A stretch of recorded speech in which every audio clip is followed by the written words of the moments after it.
chapter 10, question.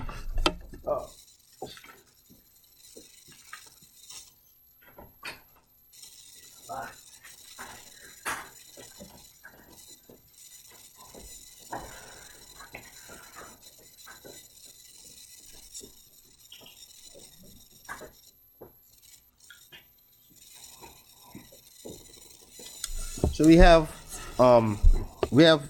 a copper pipe that's undergoing these different types of torques, right? So the first thing is they gave us the material, which is good, but it doesn't really help us much. Then they gave us outer diameter, 40 millimeters, which I converted into meters. We have an inner diameter, 37 millimeters, which was converted into meters. So for good practices, you just want to write down what's been given to you. Get in the habit of doing that, right? And then your next step is, if you can draw a free body diagram of that nature, draw it to kind of give you a visual as well, okay? So my next line of reasoning would be, what do they want me to do? They want me to find the maximum shear stress that's being developed in the pipe due to these different torques that's being added or induced onto this copper pipe, okay? So to be able to find the internal or the maximum torque that this particular pipe is experiencing, I can do a sectional cut, right? So the other part of this is right here, and it's actually fixed to a wall, okay? So I chose the left component. So if I want to do moments, now this would be, let's just say TX. So I can borrow from our moment of equation formula some of the moments or some of the torque about point X, right, equals 0. And that's typically, since I chose clockwise to be positive, that's positive 80, negative 20, plus 30. Now that net or that maximum torque is going to be 90 Newton meters. Okay? So as I have here, this is the amount of torque that the pipe is experiencing internally. Okay? So once I have this this value of torque, I can now come to my shear stress equation, right? This is shear stress equation. Torque times the radius divided by J. And if you do the math, where they gave us a diameter of, outer diameter of what? 40 millimeters. If you divide that by 2, you're going to get this, and this is in meters. The inner diameter was given to us, you divide it by 2, and then convert that to meters, and you're going to get 0.0185 meters. And again, you have to raise this to the power 4, and then when you do the math, this is typically what you're going to get. So this is the amount of shear stress that this material is experiencing right here due to these torques, and also due to the geometry that was actually given. Okay, so you're gonna find out when we get to machine design, we're gonna revisit what we call your tau allowable, your tau fail, what we did in chapter, I think that was chapter 7 or 8, or might be 6. We're going to revisit that now, because now you have to design a component and you have to know what will be the maximum input or the maximum shear stress that this particular component can take before it fails. And you want to design it whereby it doesn't even reach the maximum. It's going to be below the maximum point, okay, for safety to be consistent. Okay. Any questions on this particular problem? Jay, okay. Here. So this is our diameter was, the outer diameter, 40 millimeters. And then our inner diameter was 37 millimeters, right?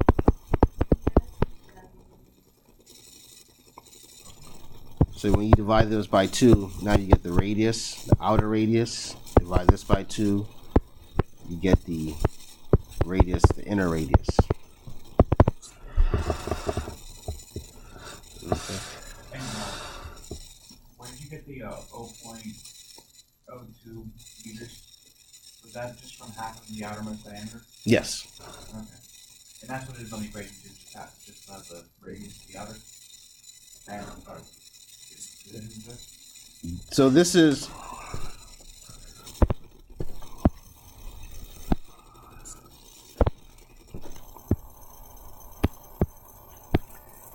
C, which is your outer radius, right? Yeah. Okay, so if you have a torque that's been applied, it considers this outer radius, right, along with the torque, and then and then also your geometric property, which is known as your polar moment of inertia. Okay. Now, if it's, or say for instance, they may want you to find what will be the shear stress at some point along this radius, not the maximum radius, but just at some point. So let's just call this rho, or you may call it any variable you want to call it, but it's not the maximum radius, which is C. The C is the maximum radius. Then you would consider that distance. And you would write that instead of C on the top part? No, you would actually, that would go actually in your yeah, that would go, I'm sorry, yeah, it would go right here. If that's what you're looking for, yeah, it would go right there, exactly. That's the point of interest what we're trying to find. Exactly. That's okay. Your point of interest. Exactly.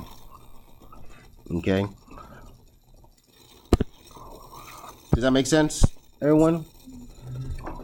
Okay. Now, if I had a hollow tube, I can continue this circle here. Right. So now I have my they may ask you to find the stress, the shear stress at this point and at this point. Okay. So it all depends on where you want to find your stress.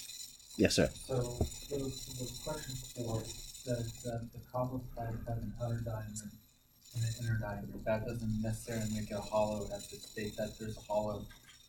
Yeah, it doesn't. It's hollow. When you look at the diagram, it's hollow. Am I answering your question? I don't know if I answered your question. I'm sorry. Okay. I followed the next step, which was taking the torque max and plugging it in and taking the inner diameter and taking the J to get the torque max of the inner. Oh, you did an extra step. I did an extra step. So as long as it doesn't say it's hollow, we don't have to go to the next step. Or oh well, if they want to know what will be the shear stress at the point of the inner diameter, then you do that. Okay. Okay. So overall, this particular hollow tube is experiencing this tau max here. Okay. So now if you, I'm sorry. So if you had something like this, you notice that along here, your shear becomes maximum at the outer parameter of your component. Then as you go closer and closer to the nucleus or the center point, it reduces.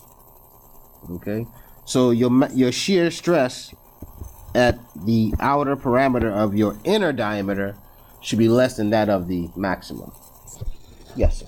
So if it was asking you to just find it at the inner diameter, you wouldn't need, or inner radius, you wouldn't need in the denominator to you would still have to use that. But you wouldn't have to subtract the outer from the inner if you were only finding the inner. Only finding the stress max for the inner radius. Because you have up here, because it's hollow, you have that in the denominator, 0.02 minus. Yes, So if you were just finding for the inner, you wouldn't need to do that subtraction. You just put the inner radius down there. No, you still have to. This is the whole geometry of the. That doesn't change. Okay. Well, What would change here is if is you have this. a piece inside of that, and you are trying to find for the smaller piece, then you would just consider it the outside radius of that piece. Okay, yeah, that's what I meant. Yeah. Okay. So, yeah, it's like, I get what you're saying. Yeah, I didn't word it very well. This does not change no matter what you're trying to find. That's a standard geometric shape right there for this hollow piece.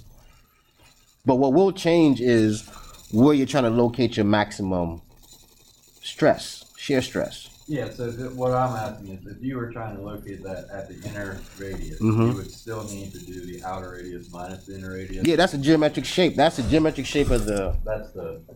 That's a tube. That's a tube itself, exactly. Okay. Now, but this particular, this is a C in this case, right? This is C in this case, right? But if you're asked to find the inner, you wouldn't use your C. You'll use your rho. Up in the top. Up in the top. But you'd leave the in the bottom here because that's the tube. That's a tube. You can't. There's nothing you can. It's a hollow. Yeah, it's standard. okay. Does that make sense? Yeah, because that's just giving you that piece of the actual material. Exactly. It's a material property. It's a material property. Okay, that's good. Does that make sense? There's nothing you can do with them. I mean, if it's hollow, it's hollow. There's nothing you can do about it. But what you can do about it, you can actually maneuver the distance from the center, however you're going, either to the inner radius or to the outer radius. So whatever you're trying to find in the numerator, like that, like you said, rho would go up there instead of C. Exactly. Depending on where they want you to find. I think we had a question like that where it asked us to find the inner. I think I did something like that.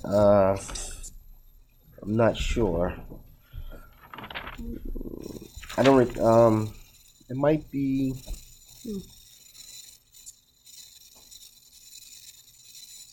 Yeah. Okay. So this. Okay. Okay. So, but does everyone understand what's going on? Okay. Great questions. Oops. Should I erase that or should I leave it? Erase it? Okay. Okay. Now, should I stop this video? Or any more questions? Is all good? Okay. Oops, sorry.